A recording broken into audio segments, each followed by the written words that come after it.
చాలా ఎక్కువైపోయింది. ఇప్పుడు నువ్వు హద్దులు దాటిపోతున్నావు. రమా, నువ్వెళ్ళమ్మా.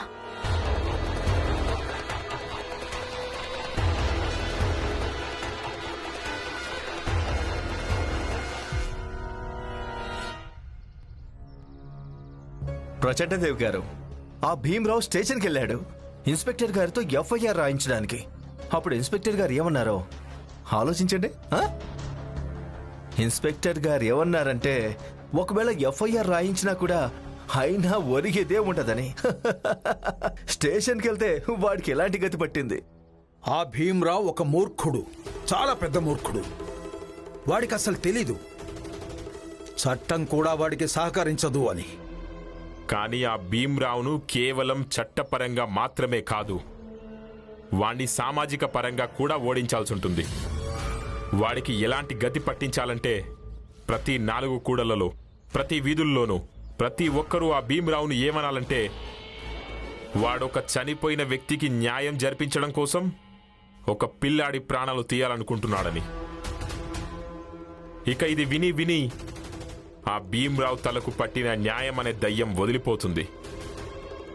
నేనేమంటున్నానో మీకు అర్థమవుతుంది కదా? బాగా అర్థమవుతోంది ఉల్లాస్ గారు,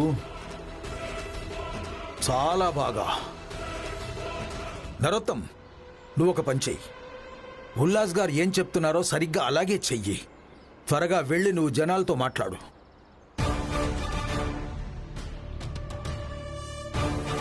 పనైపోయినట్టే. నమస్కారం.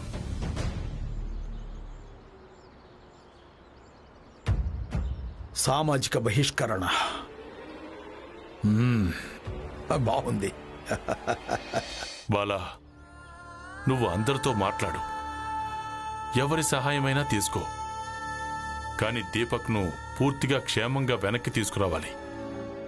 ఇక ఇది నువ్వు చేయగలవు. చూడు బాబు, నువ్వు నగరపాలక సంస్థలో పనిచేస్తున్నావు. పై స్థాయి దాకా అధికారులతో పరిచయం సంపాదించుకోగలవు. నాన్న, నేను ప్రయత్నం చేస్తాను. చూడు బాబు, ఒకవేళ నువ్వు పూర్తిగా ప్రయత్నించావంటే సఫలమవుతావు. కానీ ఈ రోజు వరకు నువ్వు సరైన దిశలో ప్రయత్నించావో లేక తప్పుడు దిశలో ప్రయత్నించావో, కానీ ఏ దశలో ప్రయత్నించినా సఫలమైపోతావు. ఇంట్లోంచి పారిపోయి బాజా వాయించుకునేవాడు మిలిటరీ దాకా బాజా వాయించేవాడైపోయాడు. నాకు తెలిసి కొంచెం ట్రైనింగ్ ఇస్తే గనక మీరంతా ఇంగ్లీష్ బ్యాండ్లో కూడా వాయించగలరు. అయితే మీరు మమ్మల్ని మీ వెంట తీసుకెళ్ళండి. నేను మిమ్మల్ని ఎప్పటికీ నిరాశపరచను. ఇక ఉద్యోగం విషయం అంటావా, నువ్వు చాలా మంచి ఉద్యోగం చేస్తున్నావు. ఇక ఒక తండ్రికి ఇంతకంటే గొప్ప విషయం ఇంకే ఉంటుంది. చూడు బాబు, భీమ్కి ఇప్పుడు మనిద్దరి సహాయం చాలా అవసరం. న్యాయం కోసం వాడొక్కడే పోరాడుతున్నాడు. నానా, మీరు ఏమాత్రం బెంగపడకండి. నేను పూర్తిగా ప్రయత్నం చేస్తాను. భీమ్ను ఓడిపోయినను. నానా, మీకు నేను మాటల్లో చెప్పలేను ఈరోజు నాకెంత సంతోషంగా ఉందో. ఎందుకంటే ఇన్ని సంవత్సరాల్లో మొదటిసారి మీరు నా ఎదురుగా నా సామర్థ్యాన్ని మెచ్చుకున్నారు. వస్తానన్నా.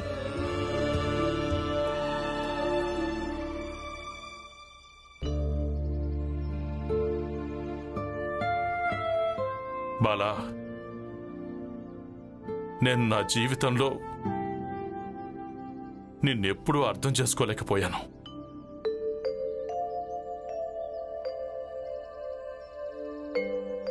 నేను భీమ్కి ఎలా అయితే నాన్ననో అలాగే నీకు కూడా నాన్ననే. కానీ ఇప్పుడు సంతోషం ఒక్క విషయంలోనే ఉంది. నా పక్కన కాకపోయినా నువ్వు నా దగ్గరైనా ఉన్నావు, నా కళ్ళ ముందైనా ఉన్నావు.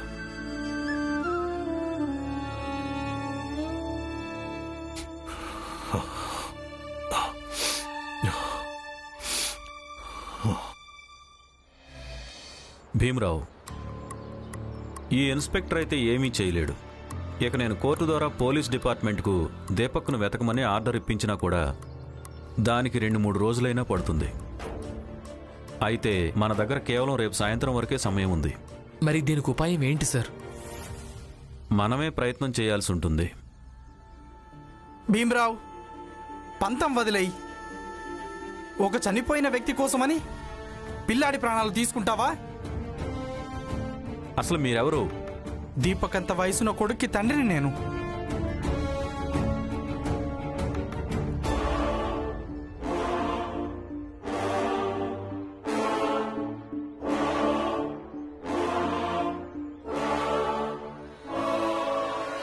భీమరావు, నువ్వు పట్టించుకోవద్దు. ఒక న్యాయవాదికి ఎందరో రౌడీలు గోండాలు ఎదురవుతూ ఉంటారు. అలాంటి కొన్ని ప్రాంతాలకు సంబంధించిన గోండాలతో నాకు కూడా పరిచయం ఉంది. దీపక్ను వెతకడం కోసం నేను వాళ్ళతో మాట్లాడతాను. కానీ సార్, గూండాల సహాయం తీసుకోవటం సరైందేనంటారా? నువ్వు తీసుకోవద్దు, నేనైతే తీసుకుంటాను.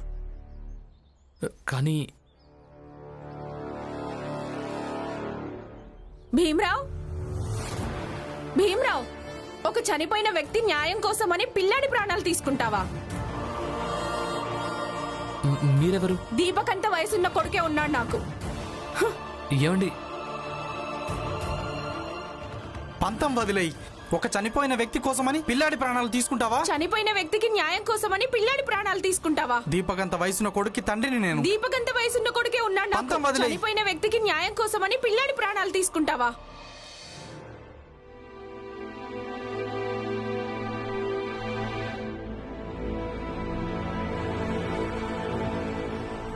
ఏ భీమరావ్, ఒక చనిపోయిన వ్యక్తికి న్యాయం కోసం పిల్లాడి ప్రాణాలు తీస్తావా? అవును భీమరావ్, ఒక చనిపోయిన వ్యక్తికి న్యాయం కోసం పిల్లాడి ప్రాణాలు తీయవద్దు.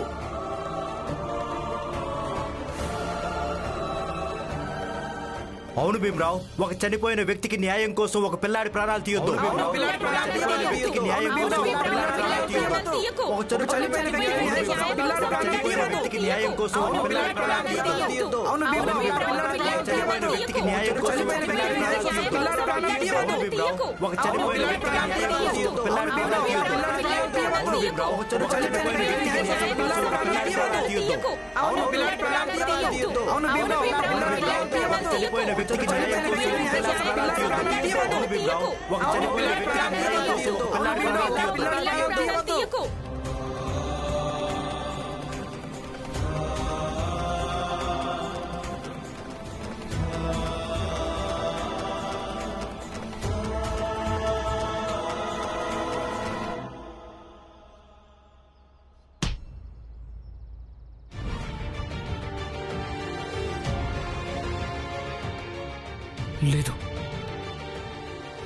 లేదు లేదు, నేను దీపక్ ప్రాణాల్ని తీయలేను.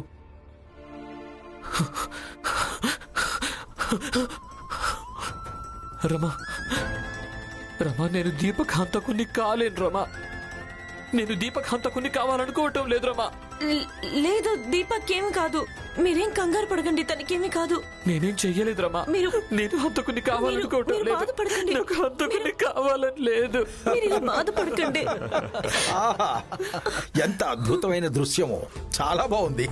నిజమే ప్రచండదేవి గారు, ఆనందంగా ఉంది. వీళ్ళిద్దరు ఏడుపు చూస్తే సంతోషంగా ఉంది. వీళ్ళిలా ఏడుస్తూనే ఉండాలి.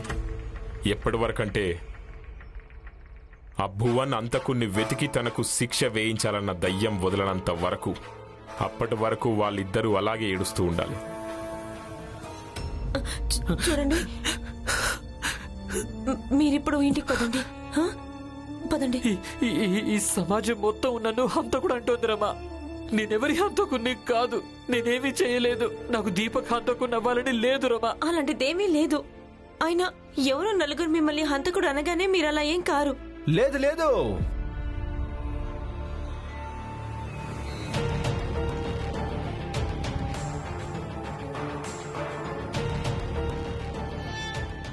అస్సలు కాదు రమాబాయ్. ఈ మందబుద్ధి ఏం చెప్తున్నాడో అదే నిజం రమాబాయ్. అవునా రమాబాయ్? ఇక మిగిలిన ప్రపంచమంతా అబద్ధమే. రమా, నువ్వొక మూర్ఖురాలివి, అందుకే నీకేమీ అర్థం కావటం లేదు. కానీ ఈ భీమ్రావ్ తనకి తాను ఒక పెద్ద తెలివైనవాడు అనుకుంటాడు. తను బాగా అర్థం చేసుకోగలడు. ఒక్క వ్యక్తి అబద్ధం చెప్పగలడు, కానీ సమాజం మొత్తం అబద్ధం చెప్పలేదు కదా, అవునా? ఒకవేళ అందరికందరూ అబద్ధం చెప్తుంటే దానికి అర్థం అదే నిజం. భీమ్రావ్ హంతకుడే. ఈ భీమ్రావ్ హంతకుడే. అవును, తను హంతకుడే. జోషి గారు, మీరందరూ ఇక్కడి నుంచి వెళ్ళిపోండి. ఈ పరిస్థితుల్లో నా భర్తను వదిలేయండి. లేదు, వదిలేయండి అనేది కాదు రమాబాయ్. హంతకుడు, నీ భర్త భీమ్రావ్ హంతకుడు. ఇక ముందు నుంచే తను ఇలాగే చేస్తూ వచ్చాడు. తన ఆలోచనలతో జనాలను రెచ్చగొట్టి చావు అనే మార్గంలోకి పంపిస్తూ ఉన్నాడు.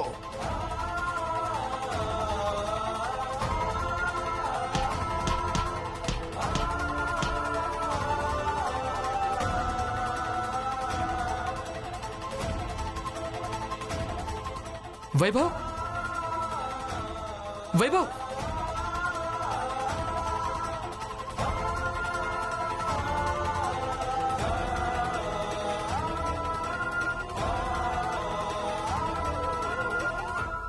వదిలే నరోత్తం.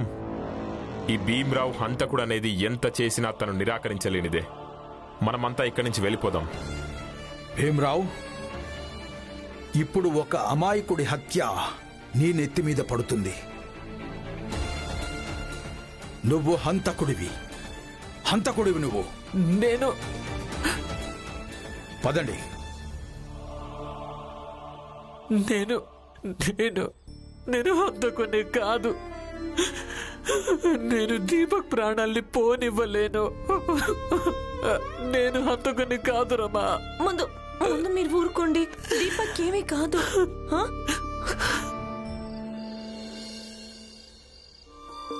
ఇక ఊరుకో, అంతా చక్కపడుతుంది. మీకు అనిపించడం లేదా తనకు నచ్చజెప్పడం కన్నా ఉత్తరాన్ని సముద్రంలో పారేయడమే మంచిదని? ఓపిక పట్టు జీజాబాయ్, మన దగ్గర ఇంకా సమయం ఉంది. అంతవరకు భీమ్ని ప్రయత్నం చేయనివ్వు. చేస్తోంది కేవలం ప్రయత్నమే కదా. ఈరోజు మొత్తం గడిచిపోయింది. ఇక కేవలం రేపొక్క రోజే ఉంది. ఇప్పుడు ఈయన ఏం చేస్తాడో నేను ఇక్కడే కూర్చొని చూస్తాను. నేను నిన్న రాత్రి నుంచి చెప్తున్నాను, ఉత్తరం తీసుకెళ్లి సముద్రంలో పారేసొద్దామని. కానీ నా మాట ఎవరుంటారు?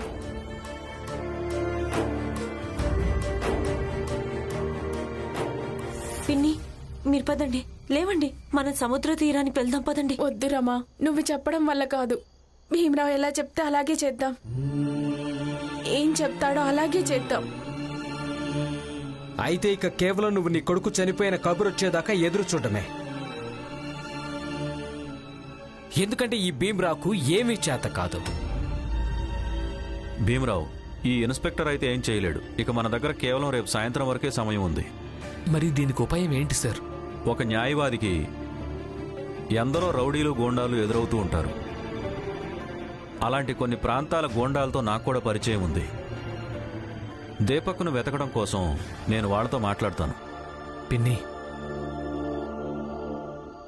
లాయర్ గారు ఏం చెప్పారంటే ఆయన ఏదో ఒకటి ఖచ్చితంగా చేస్తానన్నాడు. రేపు ఉదయం దాకా ఎదురు చూద్దాం.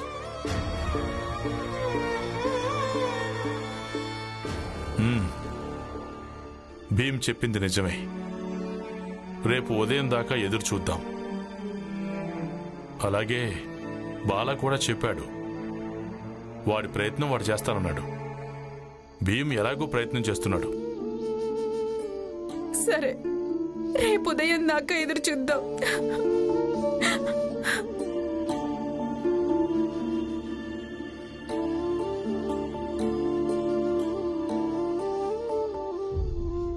ఉల్లాస్ గారు,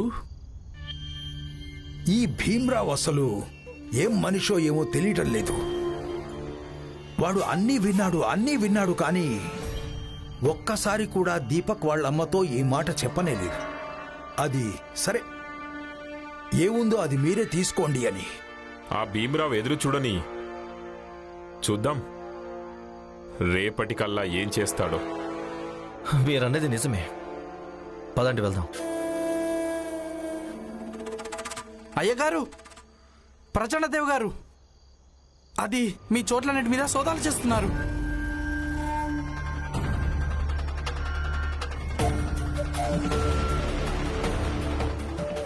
ఏంటి సోదారా? ఈ పోలీసులకేమైంది? పోలీసులు కాదు, ఎవరో గుండాలు. గుండాలా? అవును. ఏంటేమన్నావు? గూండాలు పోలీసుల స్థానంలో వచ్చారా? అవును. ప్రచండదేవ్ గారు, ఏంటిదంతా? సాహెబ్ సాహెబ్, మీ చోట్లన్నిటి మీద గూండాలు సోదా చేస్తున్నారు. ఏమన్నావు? గూండాలు సోదాలు చేస్తున్నారా? అవునండి. ఖచ్చితంగా ఇందులో ఆ భీమరావు హస్తమే ఉన్నట్టుంది. ఆ భీమరావు ఇప్పుడు గూండాలను కూడా పోషిస్తున్నాడా? ఈ మంద బుద్ధి స్తోమత కొంచెం ఎక్కువే పెరుగుతోంది. ఇలా అయితే దీనివల్ల వాడికి దీపక్ దొరకడు కదా. దీపక్ ఆ బస్తీ వాళ్లకు రేపు ఉదయం దొరుకుతాడు. ఇది చాలా ఎక్కువైంది. భీమ్ ఇలా దారికి రావడం లేదంటే మరో పద్ధతి ప్రయోగించాలి. ప్రచండదేవ్ గారు, నరోత్తం, నేనెలా చెప్తున్నానో రేపు దీపక్ను అలాగే చేయండి.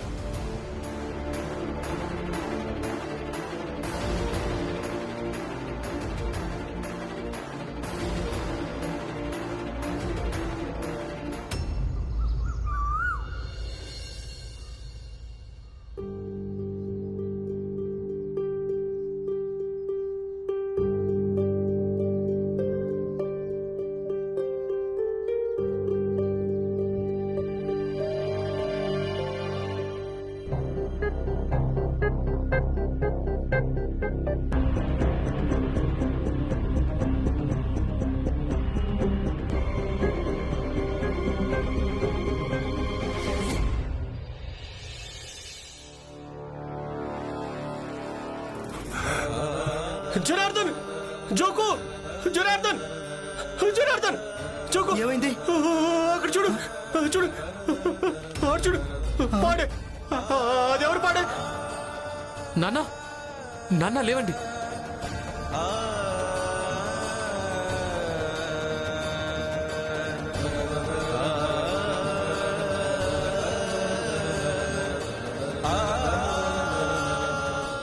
అసలు ఈ పాడెవరిది?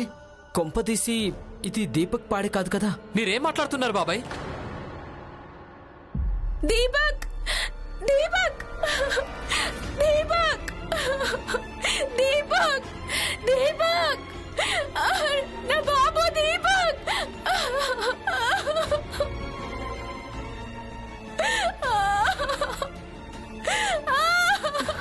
దీపక్, దీపక్, అది నిజం కాదు.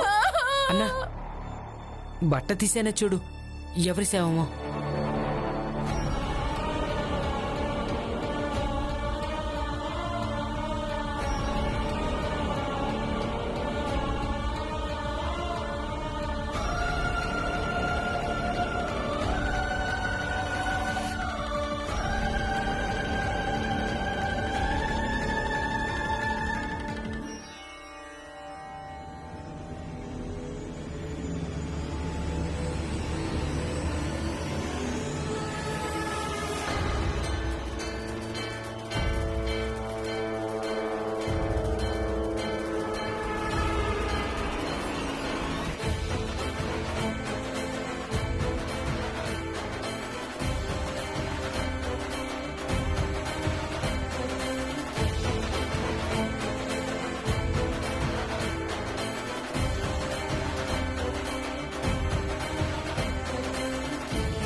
అంటే వాళ్ళు సంకేతం పంపారన్నమాట.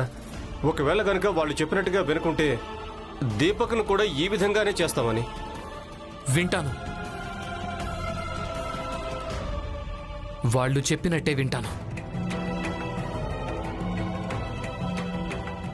పిన్ని, మీరు లేవండి, నాతో పాటు పదండి. ఇప్పుడే ఉత్తరాన్ని సముద్రంలో విసిరేసొద్దాం. భువన్ బాబాయికి న్యాయం జరిపించడంలో నేను జీవితం అంతా ఎదురు చూడాల్సి వచ్చినా సరే మీరు నాతో పాటు రండి. నువ్వెలా చేస్తావు అనుకోలేదు భీమరావు.